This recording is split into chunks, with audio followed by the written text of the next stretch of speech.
Thanksgiving.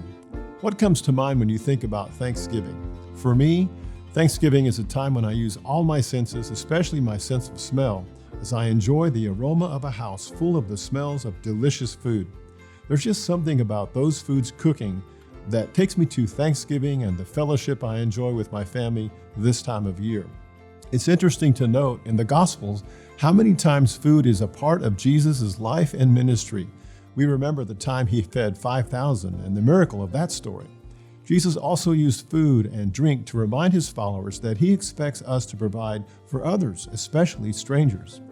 One of his most powerful and poignant uses of a meal is found in Luke chapter 14, 1 through 24, where Jesus tells two parables about inviting people to a meal and addresses the person who is hosting him.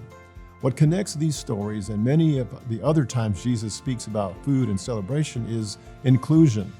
For Jesus, food meant including others like the poor, the stranger, the crippled, the lame, those considered outcasts.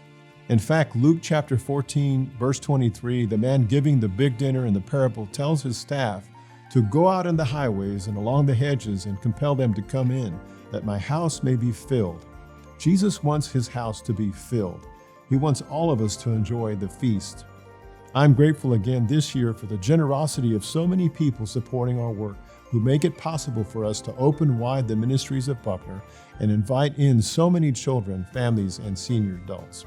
I'm thankful that you heard and responded to the message of Jesus, that when you do it for the least of these children, of his, you do it for him. There is perhaps no word in the English language more overused than the word thanks. We end most of our emails and text messages with it. We say it as we're hanging up the phone. So please hear me say it from my heart. Thanks. Thank you for partnering with us again this year as together we go into the highways and the hedges to serve vulnerable children, families, and seniors.